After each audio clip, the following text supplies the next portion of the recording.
Hay algo que estamos perdiendo y no nos estamos dando cuenta. En un mundo lleno de pantallas, estímulos inmediatos y respuestas rápidas, estamos dejando en silencio una de las herramientas más poderosas para formar seres humanos, la imaginación. Hoy, en Multiplicando Voluntades, tengo el honor de conversar con Aureliano García Aros, un hombre que no solo cuenta historias, sino que siembra mundos en la mente de los niños.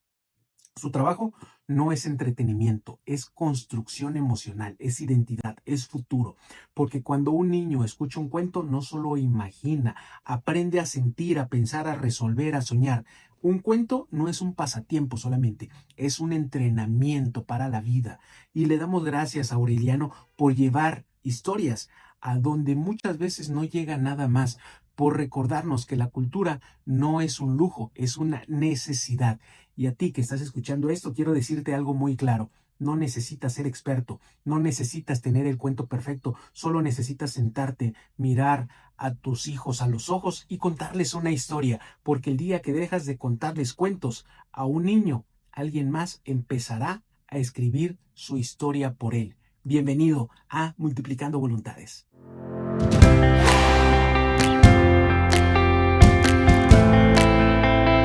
El siguiente día, curanderos, nos encontramos con Aureliano García Aros. Él es cuentacuentos, editorialista, actor, escritor, pues muy versátil dentro del área de la cultura y actualmente pues está apoyando y creando muchos proyectos para beneficio del sur de Chihuahua. Bienvenido, Aureliano. Muchas gracias, doctor Rodín, por la invitación. Gracias por venir y gracias por dar rienda a la imaginación de los niños. Porque la gente cuando escucha cuentacuentos a veces piensa que el título es la descripción, pero haces mucho más de lo que es ese título. ¿Qué hace un cuentacuentos? ¿Qué hace un cuentacuentos? Bueno, me he topado incluso con personas que creen que un cuentacuentos es el que cuenta chistes. Ah, sí, ¿Sí? sí. Entonces, de pronto traemos como esta idea de mucho tiempo atrás que dice, cuenta un cuento y contaban un chiste, ¿no? Pero un cuentacuentos, ¿qué hace? Bueno, nosotros estamos siguiendo la tradición oral, que era narrar historias.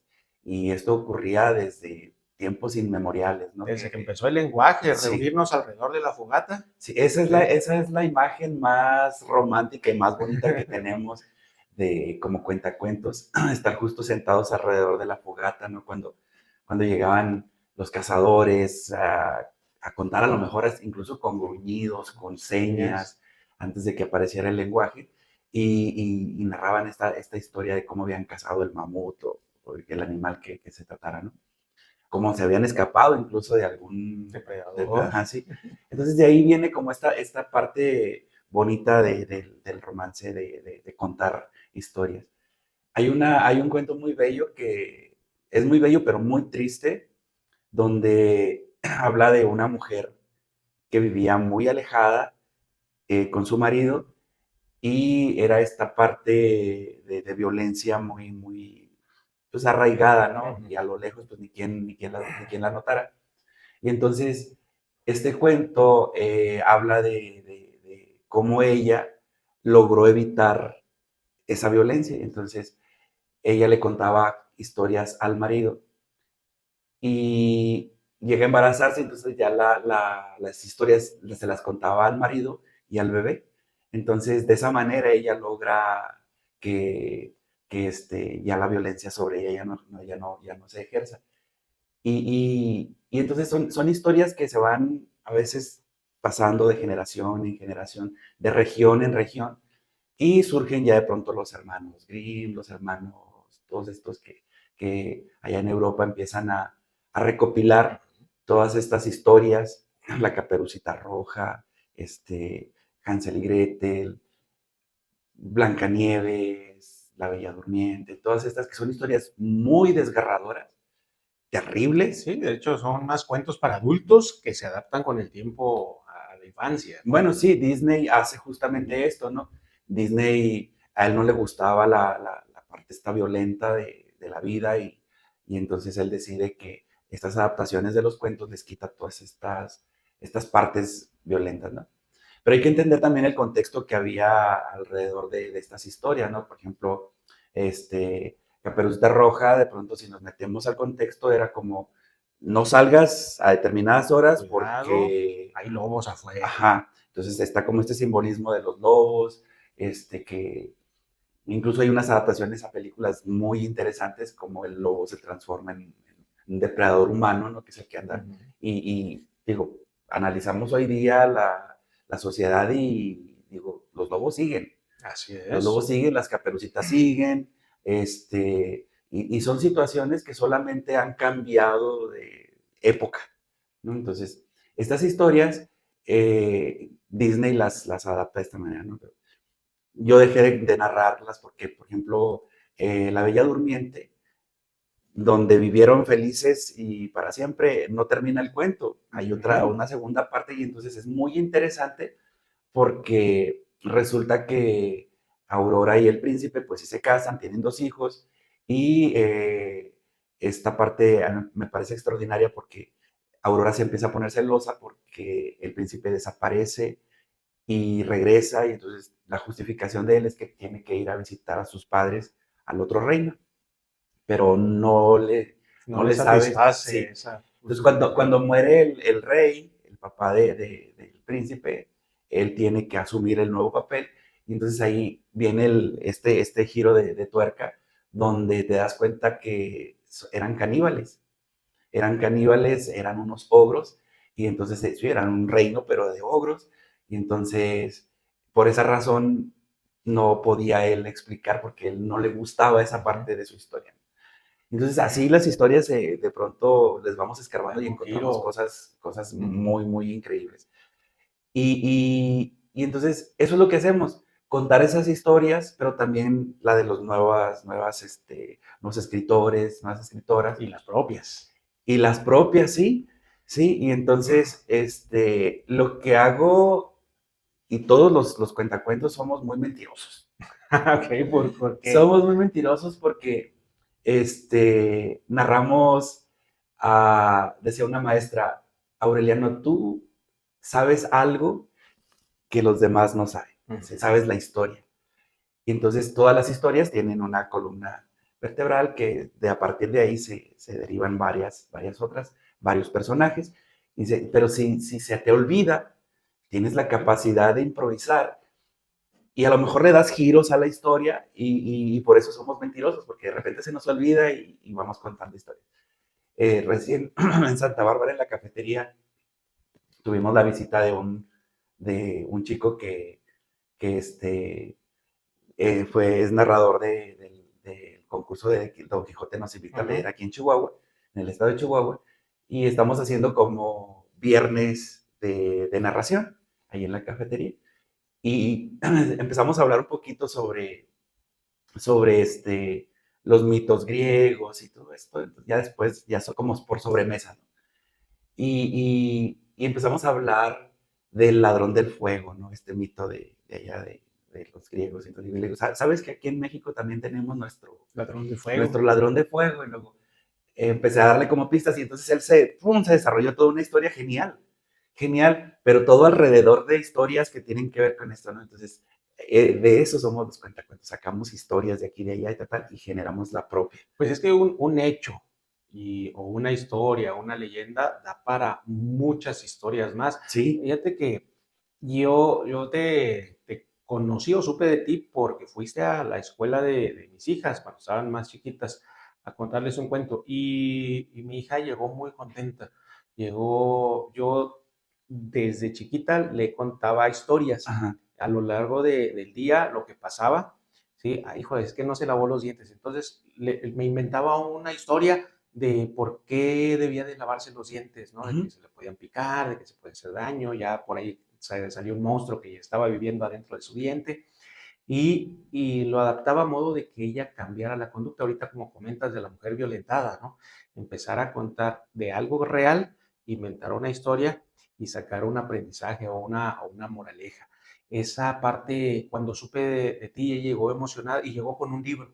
Llegó con un libro, o sea, dije, qué bonito que alguien le tenga ese amor a lo que está haciendo, porque no solamente vas y les cambias la vida. Tú a lo mejor no te das cuenta del poder que tienes, pero en el momento que tienes un escenario con niños en donde apenas están formándose una idea del mundo, tú les abres ese mundo, ¿sí? A miles de capacidades y a miles de vertientes. Entonces, tienes un gran poder en tus manos cada vez que tienes a un público contándoles y desarrollándoles una historia. ¿Y por cuándo nace la idea de complementarlo con tus libros? Bueno, gracias por todas esas palabras tan bellas. La verdad es que sí, sí, ocurren cosas muy increíbles, muy hermosas alrededor de las historias, alrededor de los libros.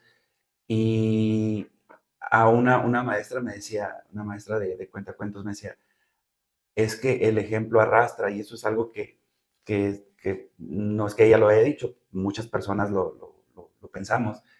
Y para nosotros, que una familia lea o cuente historias, pues nos ayuda muchísimo, porque si un niño no ve a sus papás, a su mamá, a su papá con un libro en la mano, pues no le va a interesar. Luego pensamos, muchas familias piensan que eso es trabajo de las escuelas, pero no, es un complemento, la escuela es un complemento. Pues es que es un hábito. Sí, entonces igual hay profes que no les gusta la lectura, y si no ven en la escuela que su profe trae un libro en la mano leyendo, o en casa, tal, pues entonces es complicado que un niño o una niña se conviertan en lectores. Y a mí me ocurrió, de estas cosas maravillosas, es que en una ocasión, todavía vivía en Ciudad Juárez, y llegó ahí a mi negocio, llegó una señora, una abuelita, y vio a Braulio y dijo, ay, dijo, este libro mi nieto lo tiene, y dijo, yo lo compré aquí. Entonces me cuenta una historia donde el niño estaba en el hospital, y entonces ella sabía que le gustaba leer. Pasó ahí por la plaza comercial donde nosotros teníamos el negocio, y ve a Braulio y decide comprárselo.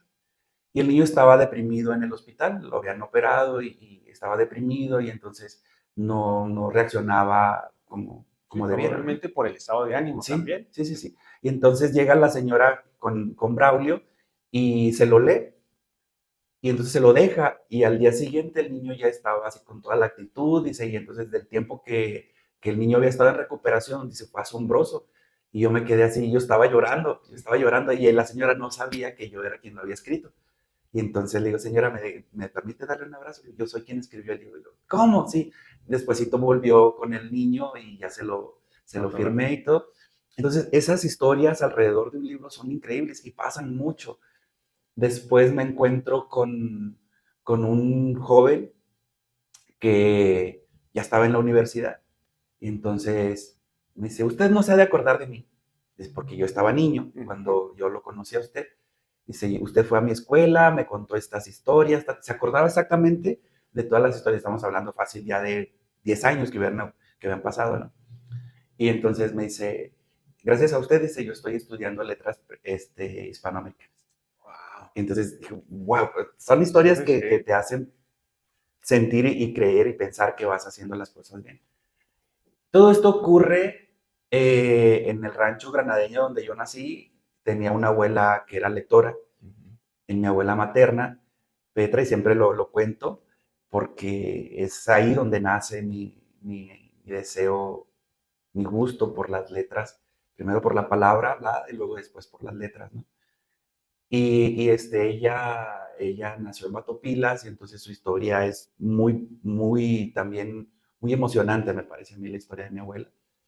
Ella nace cuando en Batopilas todavía no había acceso a llegar al- No hay carreteras, no era había carretera. caballo. El mineral lo sacaban a lomo de mula.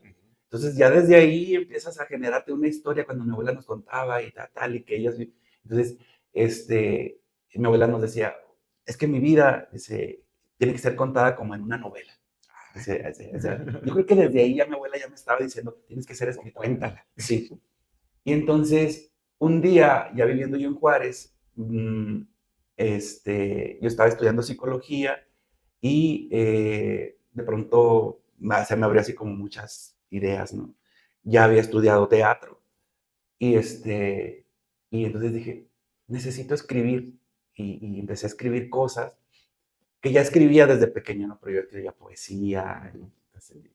Incluso una vez escribí un cuento en secundaria y fue como que bulleado por mis otros compañeros porque decían que era copia de una película. Yo venía del rancho, yo no había Sí, si no habías visto visto, no cine, tenías no, tanto ajá, acceso sí. al cine. Y mis compañeros de escuela seguramente ellos habían visto algo similar y decían, y me bullearon mi cuento muy bonito.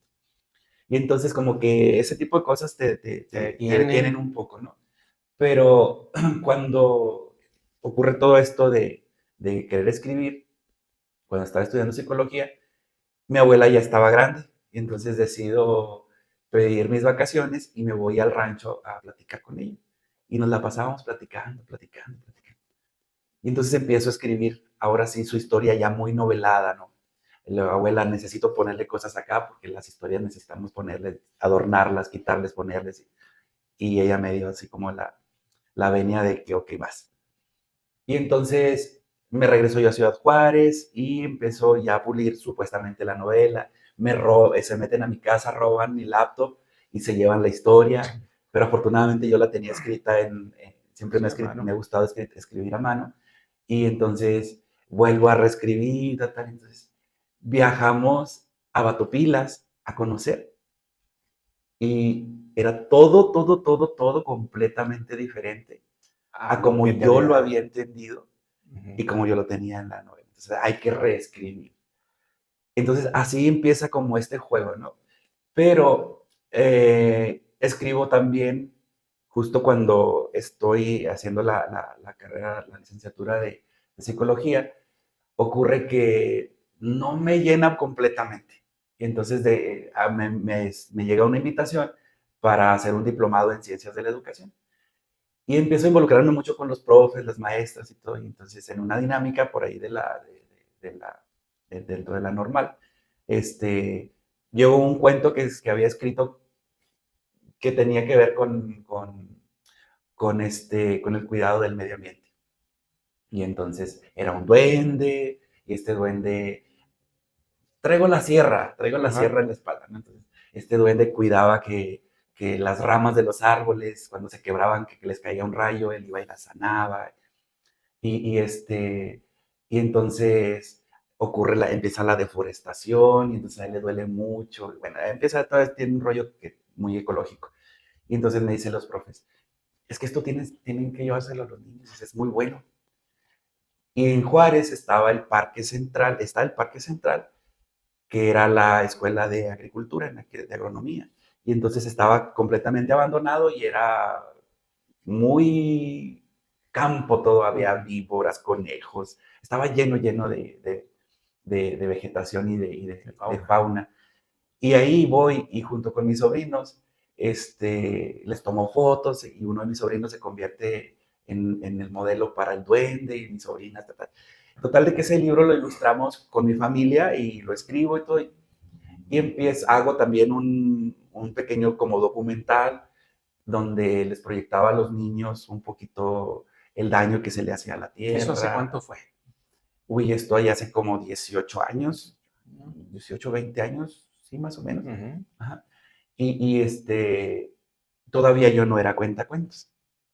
Y entonces voy a los preescolares principalmente y les platicaba a los niños, les proyectábamos el pequeño documental. Y entonces yo no les contaba el cuento, yo lo leía. Ajá. Y entonces hubo un momento que yo ya me lo sabía de memoria y ya nada más fingía por traer el libro, justo como para dar esta imagen de que estás leyendo. Y entonces fue una etapa muy bella, pero llega la etapa oscura de Ciudad Juárez, donde empiezan a ocurrir una serie de sucesos Desapariciones, y violencia. muy, muy terrible. Ajá. Y, y entonces había balaceras, y entonces las escuelas dicen, ¿sabe qué? Ya las personas externas no pueden entrar. Y bueno, ¿qué voy a hacer? Yo ya había terminado mi diplomado, ya estaba el segundo librito, Ajá. y entonces había en el Instituto Chihuahuense de la Cultura de aquel tiempo una persona que estaba en Ciudad Juárez a cargo y yo quería presentar mi libro. Y entonces voy y se lo llevo y lo leyó y pues él era de las vacas sagradas de la De la literatura cultura. para adultos. Ajá. Y entonces lo agarró y así, literal, dijo, Aureliano, esto no es literatura. Búscale por otro lado, así, tal cual. Y yo agarro mi libro, me voy, y entonces había una, este, una estación de radio que organizaba cada año una feria ecológica. Y entonces me acerco con ellos y, vente Aureliano, ven. Entonces caí sobre colchoncito muy padre y empiezan a ocurrir cosas alrededor de esos libros y digo, bueno, como estoy en este momento que no podemos ir a las escuelas, hay que escribir. Y entonces escribo Braulio.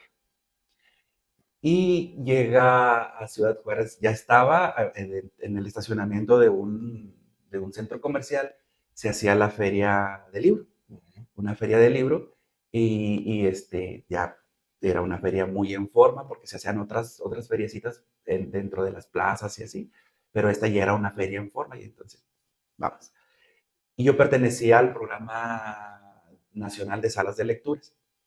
Y entonces, yo fui a la feria del libro y le digo, tengo mi libro, ábrale, y es para niños, perfecto.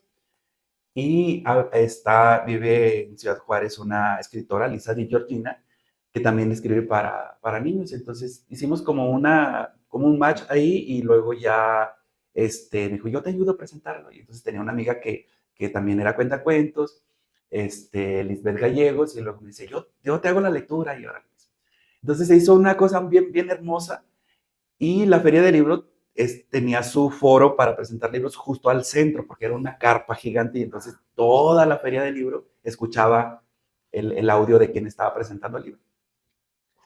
Y para mi fortuna estaba el director de salas de lectura, el director nacional de salas de lectura, y empezó a escuchar que era un libro para niños, tal. Entonces, pues, salas de lectura va muy enfocado también para los niños y jóvenes. Entonces, se acercó y luego me dice, ya terminamos todo, y luego me dice, Aureliano, dijo, te invito a que vayas a la Ciudad de México.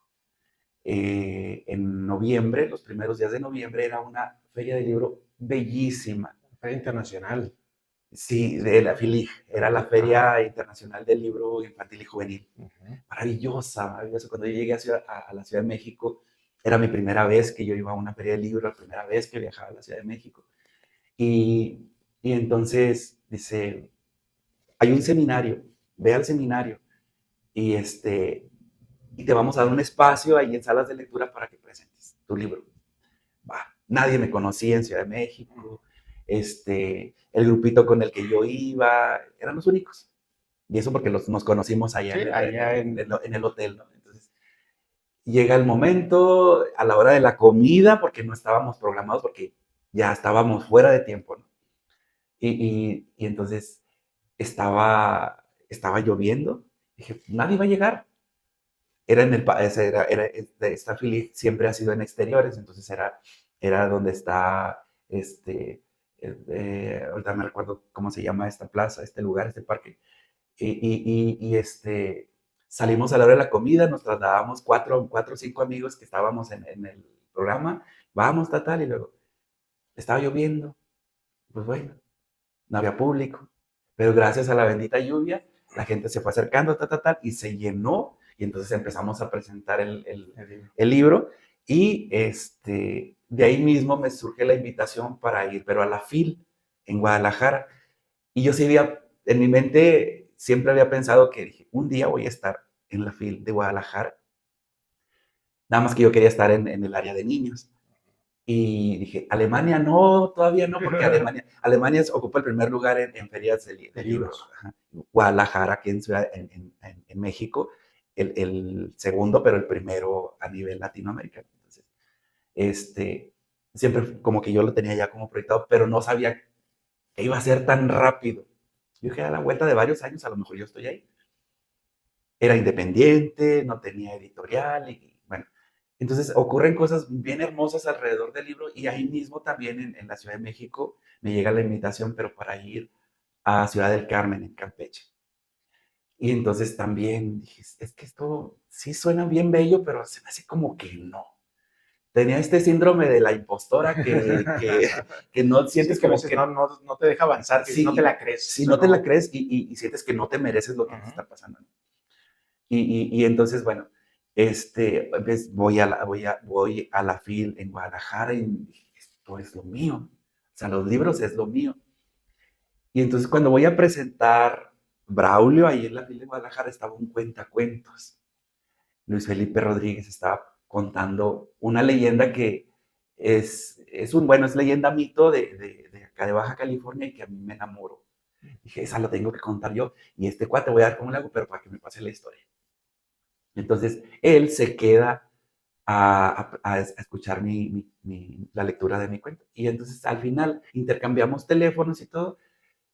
Él era el director de espectáculos de la FILIG, la que yo ya había ido. ¿Ha sido? Ajá. Sí. Y ya me lo topo yo ahora acá en Guadalajara. Y me dice, Aureliano, el año que entra quiere ir usted a la FILIG a presentar su libro. Y yo, sí. Pasa N cantidad de meses y luego de repente me llega un correo, Aureliano, necesito que me mande esto y esto y esto y esto porque ya está usted invitado a presentar su libro acá. Y yo, ¿sí? Pues Sí. le entramos, ¿qué dijiste? Ajá. Y luego, Aureliano, ya habían pasado otra suerte de cosas ahí, ya había venido a Ciudad Juárez, la Universidad Autónoma de Ciudad Juárez, trajo a Carolina Pizarro, una cuentacuentos y actriz chilena, y nos capacitó como cuentacuentos. Entonces todo ocurría alrededor de Braulio. Y dice, ¿ustedes cuentacuentos? Me dice Luis Felipe. Y yo, sí.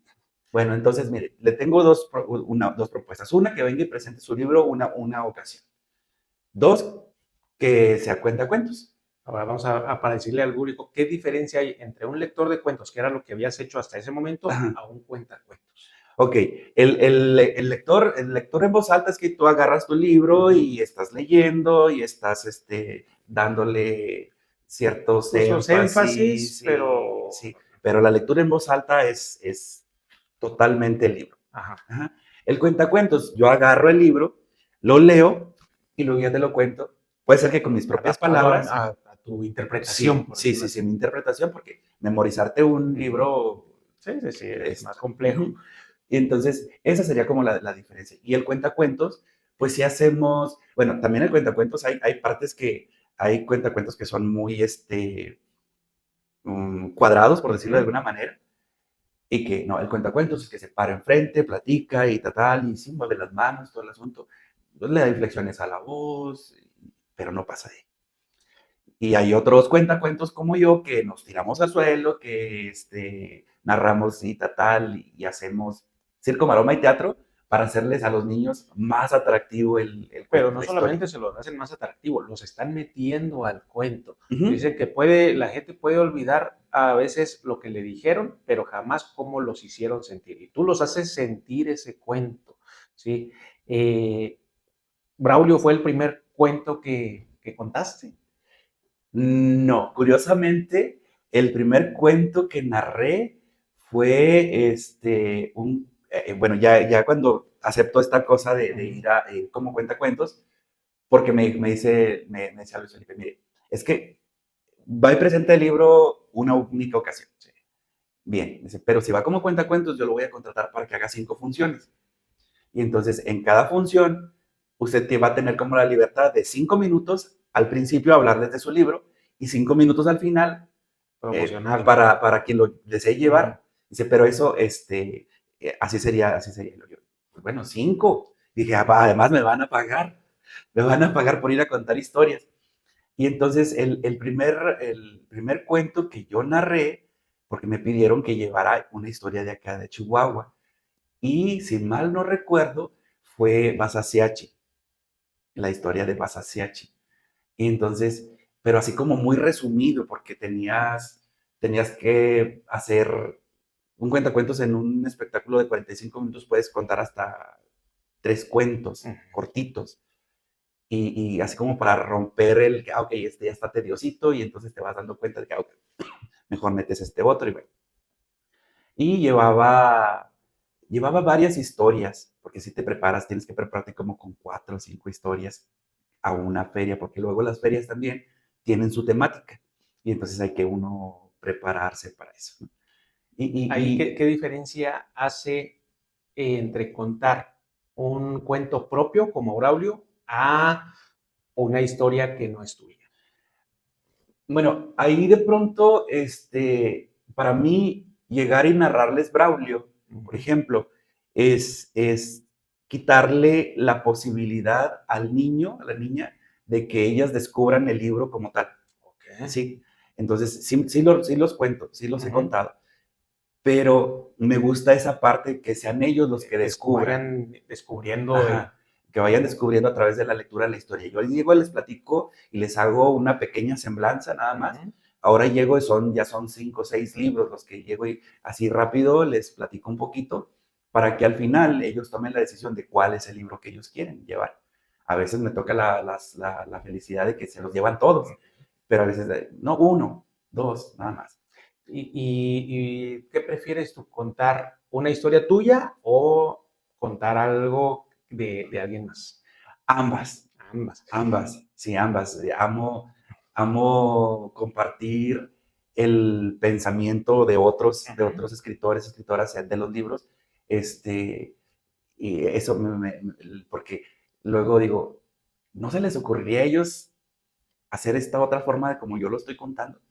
A veces cuando estoy contando Braulio o el devorador de palabras, digo, ¿por qué cuando lo escribí no le no le puse puse eso? Ajá. Y entonces se van enriqueciendo. Los mismos niños, cuando estamos narrando las historias, nos ayudan a nosotros a enriquecer el cuento. Me pasó en Guadalupe y Calvo, por ejemplo. Estaba narrando un libro de Cornelia Funk que se llama El monstruo del planeta azul. Es un libro muy ecológico también. Y entonces hay una parte, es un niño extraterrestre que su abuelo había venido a la Tierra y había llevado unas fotografías hermosas de acá en la Tierra con estos ríos llenos de peces, los bosques, las aves, todos los mares. Pero el niño lo que quería era atrapar a un monstruo.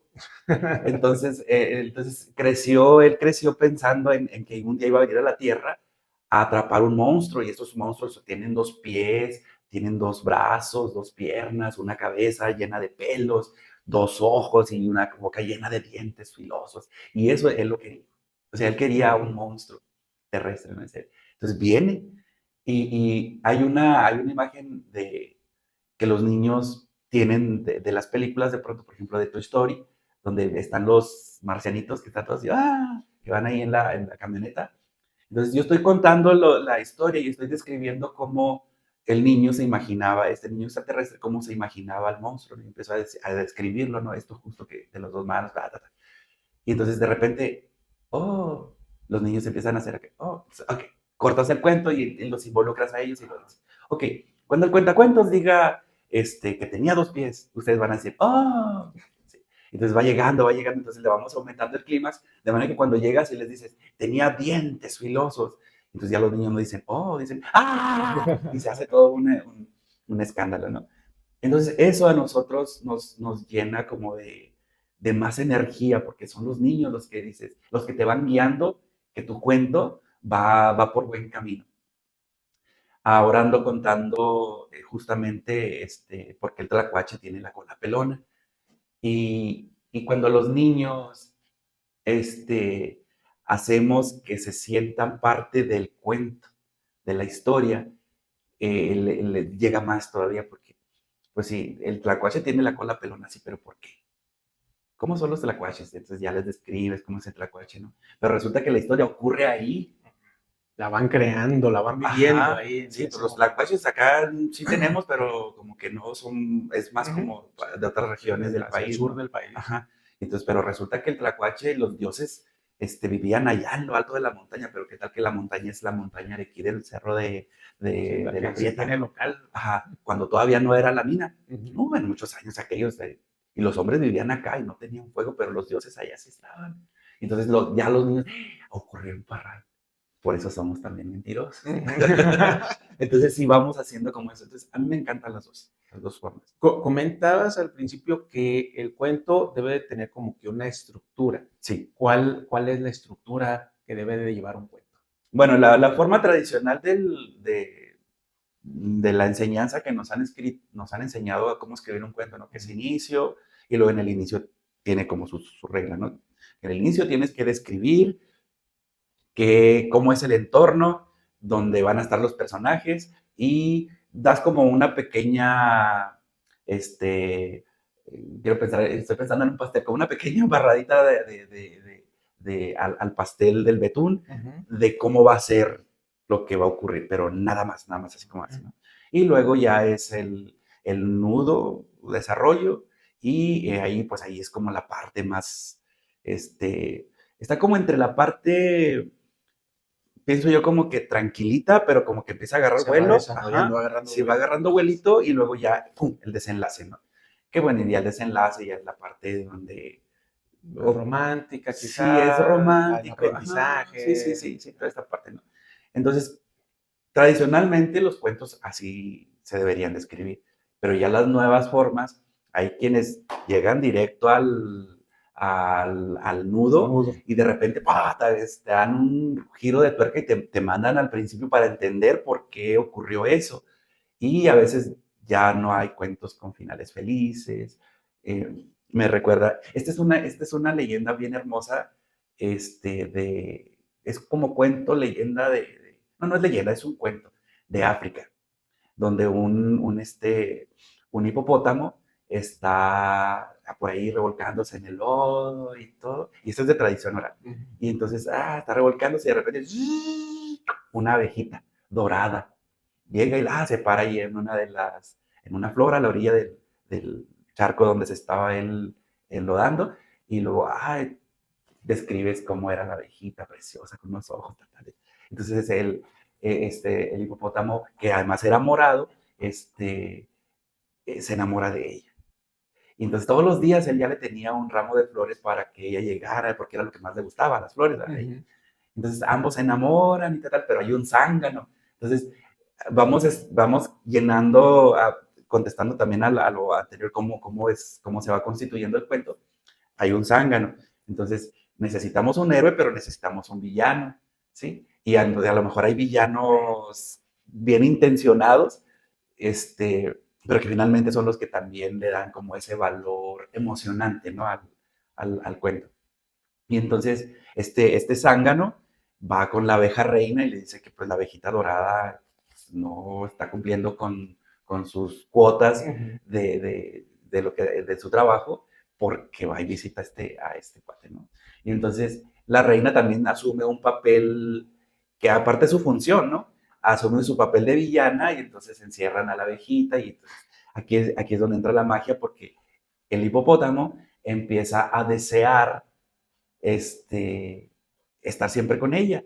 Y entonces dice, pues si yo tuviera una hada madrina que a mí me hiciera el favor, entonces aparece la hada madrina y lo dice, ok, ¿qué es lo que quieres? Y entonces él le dice, yo quiero ser un abejor, y lo convierte en un abejor. Y entonces la hada madrina dice, este mundo de los animales es bien loco. Acabo de encontrarme con una abejita dorada que quería ser hipopótama y la había hecho hipopótama. Entonces, ese no es un final feliz. Sí, Y, sí, sí. entonces así se va aderezando alrededor de esa columna vertebral que es la historia, ¿no? Pues ocupas personajes, ocupas una historia, una parte interesante de la historia y el desenlace que, como comentas, no siempre es Ajá. feliz, puede tener o no una moraleja, una enseñanza, pero a grosso modo es la estructura de un cuento, Sí. ¿no? Yo, por ejemplo, le contaba cuentos a mi hija, agarraba sus peluches, eran los personajes, a veces se nos acercaba también el perro en las noches Uh-huh. y pues era el perro era el personaje, ¿no? Sí. Eh, ¿Qué consejo le darías tú a un papá que le cuenta un cuento en las noches que no viene en un libro, que en ese momento está sacando una historia? Hay que jugar, ¿Eh? definitivamente hay que jugar. A mí me parecen bien hermosos los juegos cuando usas una linterna Uh-huh. y apagas las luces, todo, y entonces empiezas a jugar incluso en la pared, ¿no? Las sombras, cuando hacíamos Sí, nuestras el jugar, abuelas, el con ajá. las sombras. Entonces, eso, ¿no? Tener de pronto como esta charla también. ¿Y de qué quieres que contemos hoy? No, pues a lo mejor vamos a contar un cuento de dragones. Ok, y empiezas como a tú a propiciar cómo sería ese dragón, por ejemplo. ¿Cómo te imaginas el dragón? Vas generando ya tu propio personaje. Pero el dragón no está solo. Queremos que este dragón sea villano o que sea el héroe. Ah, no, pues a lo mejor va a ser el villano. Okay. Pero necesitamos ahora el héroe, ¿no? Entonces, juntos van como Haciendo la haciéndolo. historia. Y justo esto que teníamos, entonces, si ya es un dragón, bueno, entonces ya quiere decir que va a ser como, tenemos como magia, ¿no? Entonces, ok, entonces tus personajes pueden tener magia también. Y eso es fascinante para los niños que un Fíjate cuento esté lleno de magia. ahorita que comentas, si yo hubiera tenido esas herramientas, a lo mejor mis cuentos hubieran sido mucho más buenos en ese momento. Yo era más de contarle el cuento con el personaje, el peluchito, lo que Sí, tuviera a la mano, porque era así como que agarraba lo que tuviera a la mano. Este, regularmente no le preguntaba, ahorita que comentas, yo no le preguntaba, yo agarraba algo que estuviera pasando en el día, algo que hubiéramos visto incluso en las noticias, las situaciones, por ejemplo, de eso de que se roban a los niños, algo que le pasó en la escuela incluso, y lo adaptaba rápido, ¿no? A hacerlo un cuento. Eran cuentos cortitos, menos de 10 minutos. sí, eh, en esa parte, y pues siempre buscando al final darle las buenas noches, ¿no? El sí. personaje le daba las buenas noches y yo le daba las buenas noches. Sí, es que es muy bello cuando nos vamos también apropiando de los elementos que tenemos alrededor, ¿no? Había nos dio un maestro de títeres, justamente Ujú. nos dio un día un seminario así bien cortito y al final cerró con elementos que había ahí dentro del espacio. Nosotros esperábamos que sacara de su cajita mágica el títere y hace, no, él utilizó vasos, entonces tenía vasos de diferentes tamaños y entonces resulta que llega el vaso, ¿no? Llega un vasito mediano y los demás vasos tenían, uno de los vasos tenía agua y los otros vasos no tenían agua, entonces este vasito llegó, llegó corriendo y no decía nada, ¿no? Entonces el otro vaso se volteaba así, lo movía, Sí, lo para movía. acá, no, no, yo no quiero, no te quiero compartir agua. Y luego los otros, sí, sí, sí, entonces empezaba él a moverlos y tal. Ok, entonces ya, agarraba un chorrito y se lo echaba acá. Y el otro, sí, bravo. Entonces generaba una historia. Entonces, Con algo común. sí, aquel vaso que estaba rebosando de agua empezó a darse cuenta que compartir era algo que a él Le y te lo satisfacía también. transmite, o sea, no necesitaba decírtelo. Entonces, entonces, ok, entonces te voy a compartir un poquito más a ti, pero tú pásale al otro, y entonces se hacía como la cadenita. Esos eran títeres. Y, o sea, cualquier elemento que tengas alrededor se puede convertir en un títere, en una herramienta para tu historia. Y eso enriquece muchísimo. ¿Recomiendas el uso de cuentos como herramientas para los padres, para la educación incluso? Sí, total, total. Incluso yo pienso, yo siempre les he dicho, mis cuentos son para niños de 1 a 100 años o más. Ok. Porque luego como Se nos adultos, olvida. sí, como adultos caemos ya en que somos adultos. Las mismas etapas de la infancia, de los niños lectores, se va viendo, ¿no? Los bebés en la primera etapa de lectura, es de explorar, de morder, a los colores, las figuras, todo eso les llama muchísimo la atención. Y esa es una forma de leer. Y luego viene ya la etapa de el preescolar y todo esto, donde están ellos conociendo las historias, pero todavía se siguen apoyando mucho de las figuras. Hay libros que no tienen una sola letra, que son puras imágenes, y los niños, hacen alarde de la imaginación, que uno dice, ¿dónde sacó esto? Si ahí dice otra cosa, si está, hay una figura que no tiene nada que ver con lo que le está contando, pero es su historia, se las están apropiando, ¿no? Empiezan a leer, todavía apoyados con libros, con ilustraciones, pero luego notas que a los niños de cierta edad ya no les gusta leer libros con ilustraciones, porque ya son Qué grandes. interesante eso que comentas. Mi papá nos llevaba un puesto de revistas y nos compraba cuentos ilustrados. El Pato Donald, Pingüín, Calimán. entonces, Calimán. Entonces, yo así le agarré el amor a la lectura. Sí, Cuentos que ya no hay, lamentablemente, historietas así chiquitas, ¿no? Pero gracias a Dios tenemos a ti y a muchos autores que están haciendo esto, ¿no? Que nos están acercando la lectura a los niños. Pero me pasó eso, llegó un momento en que ya los cuentos ilustrados, ya no, eso ya son de niños chiquitos, ¿no? sí. Ahorita que tomas esta colación, sí, no, yo en el rancho cada fin de semana que íbamos al pueblo, era comprar Calimán, Águila Solitaria, Memín Pinguín, todos estos, El Pato, eran maravillosos. Y luego, los mineros son muy, bueno, en aquel tiempo eran muy lectores, pero muy lectores.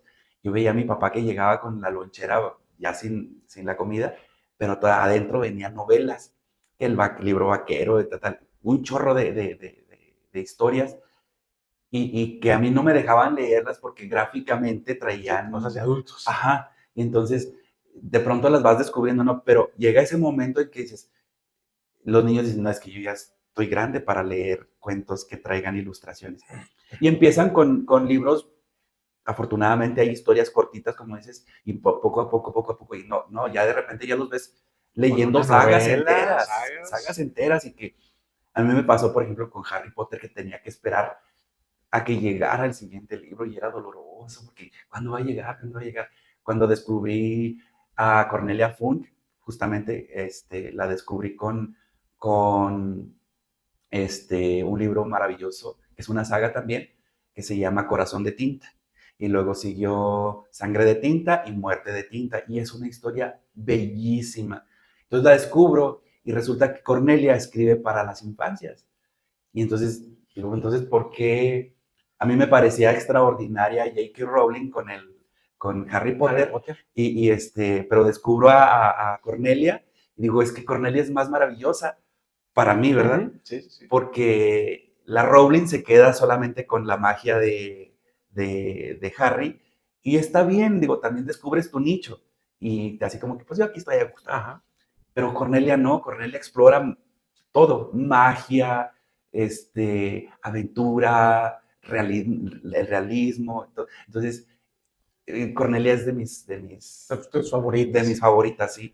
Y entonces descubro también en este libro, posteriormente yo descubro, dije, bueno, entonces yo era eso, porque el personaje de Sangre de Tinta es un lector, es un lector que le leía a su hija, pero él no sabía que tenía un poder. Cuando él leía, un personaje del libro, fuera una hoja, fuera un pájaro, lo que fuera, o un personaje incluso humano, un animal, a través de la magia se salía de ese libro y caía acá en el mundo real. Y él no lo sabía. Entonces de pronto empezó a llenar este mundo con personajes que eran ficticios, pero también de aquí de la realidad se iba alguien adentro del libro. De manera que el libro siempre estaba como mutando. Dando vueltas, dando giros interesantes. Sí, y entonces un día está él leyéndole a su hija y la que se va al libro es la esposa. Y entonces él dice que ya nunca más vuelve a leer, porque él no tiene el poder de cómo sacar a su esposa y es muy doloroso. Hasta que la hija también tiene ese don. Entonces, y logran entrar entonces al mundo del libro. Y es una cosa fabulosa, te va metiendo y te va dando vueltas. Y sí. Esa parte, actualmente, por ejemplo, que hay muchos adultos que no son lectores, ¿cómo crees que, pero están interesados, adultos que no son lectores, que están interesados que sus hijos lean? ¿Cómo les recomendarías que los vayan introduciendo al mundo de la lectura? Bueno, es que no sé cómo están ahorita las estadísticas, pero decía las estadísticas que los niños leen hasta los 12, 13 años. Uh-huh. Dice, esos son como inicia la lectura, ¿no? Y luego, hay como un ratito entre la secundaria y la prepa que leen como por obligación. Ajá. Sí, pierden el gusto. Sí, al placer de la lectura y tienen que leer libros que ya son, pues, los científicos y que son maravillosos también. Entonces, de pronto les preguntas, ¿te gusta leer? No. ¿Y qué vas a estudiar? Quiero medicina. Tienes que leer. Quiero ingeniería. Tienes que leer. O sea, cualquier carrera que tú tomes es leer, pero de acuerdo a tu perfil. Y entonces, este, se dice que si vuelven otra vez a retomar como entre los 19 20 años y ya no vuelven a dejar de ser lectores en toda la vida. A lo mejor en mayor o menor proporción. Pero así como un consejo, yo no podría dar un consejo y decirles, esta es la solución Estos son los lineamientos para que tu hijo para que lea. tu hijo lea, ¿no? Yo creo que es así como ese amor que le tomas al teatro, a cantar, a hacer deporte. Si no lo practicas, pues no va a haber forma. Pero a lo mejor que le acerques las herramientas, que les des el balón, que les des una herramienta, Sí. un libro, pues para que también puedan llegar a empezar a disfrutar, ¿no? En las diferentes etapas, así como comentas, son unos libros para de 6 que empiezan a leer a 12 años, en la etapa álgida donde nos obligan exactamente, ¿no? Nuestra etapa escolarizada ya en la secundaria, prepa, donde estamos leyendo mucho, pero que no nos gusta.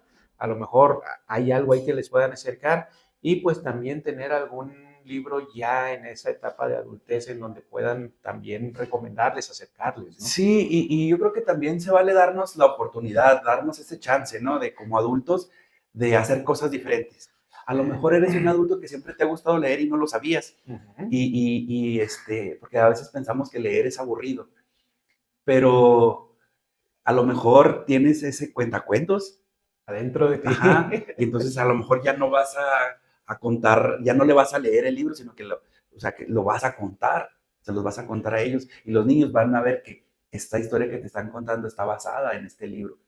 Entonces sería eso, ¿no? Darte como chance y experimentar en algo que no sabes a dónde te va a llevar. De pronto, Ahorita que comentas que tú escribes para niños de 0 a 100 años, o ¿no? más. O más. Y esa parte qué bonito porque al final de cuentas siempre es conveniente que recordemos que traemos a nuestro niño interior y nutrirlo, no dejarlo abandonado en una esquina, ¿no? Sí, me pasa también en los espectáculos cuando son muy familiares, que aparecen que está toda la familia, que a veces son los papás los que están disfrutando más del cuento incluso que los niños. Y ves, y como adultos tenemos emociones diferentes, bueno, no diferentes, son las mismas emociones que los niños, pero como que a veces Las tenemos ahí sí, porque como que reprimidas. ajá, y esta parte de la célula espejo, ¿no? Que estás narrando y luego estás narrando algo que a lo mejor para los niños, pues sí, porque el tema es triste o porque es alegre, pero lo dejan pasar porque para ellos es más fácil digerir las cosas, pienso yo. Y los adultos las pensamos mucho. Agarramos a veces Ajá, la historia. sí, y entonces de repente una historia donde los niños pasa desapercibido, los adultos están llorando. Y me pasa, por ejemplo, ahora con esta historia que te digo que encontré en esta leyenda de allá de Baja California, de por qué los coyotes le aullan a la luna. Y ahora yo le he encontrado, le he dado un resignificado porque acabo de escribir Rezandera, ecos de una plegaria, y que va sobre las madres buscadoras.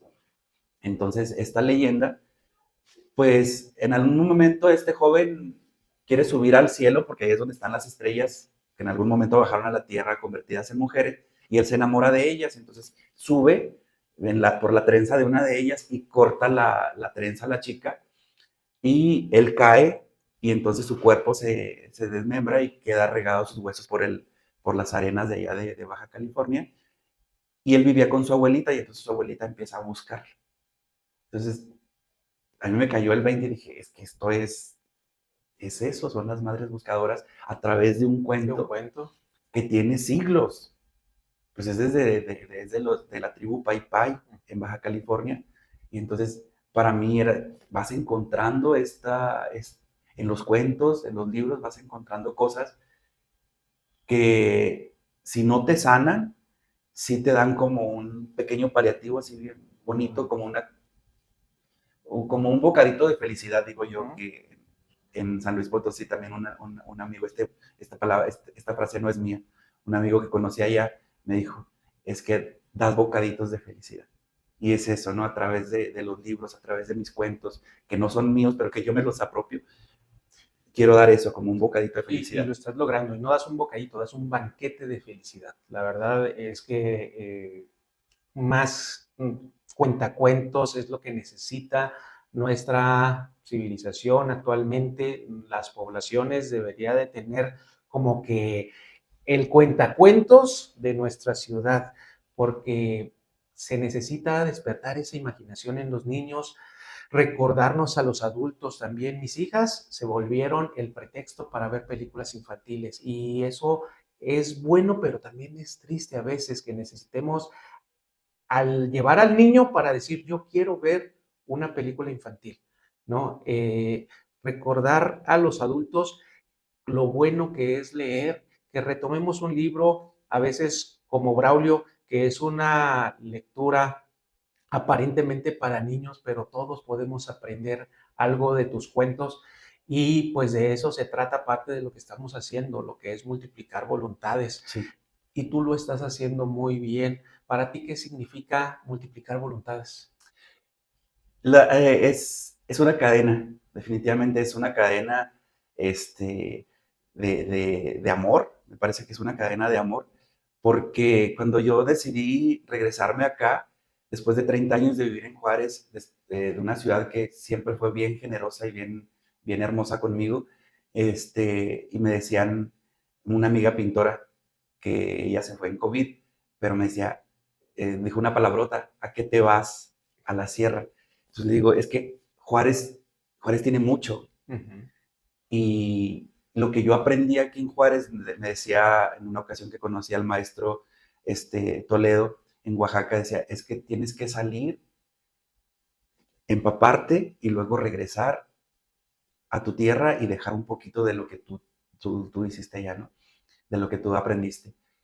Y a mí la literatura, contar cuentos, me ha llenado de amor por todas partes, Y por lo todas vas partes. regando también esa parte, ese amor que te ha llenado, no eres egoísta y eso me encanta de lo que estás haciendo, porque lo vas regando, lo vas dispersando. Tú dices que das bocaditos, pero no, estás dando unos banquetotes y tocando vidas de manera positiva. Y yo creo que esa parte pues también nosotros como curanderos, les digo, no necesitamos estudiar medicina para ser un curandero.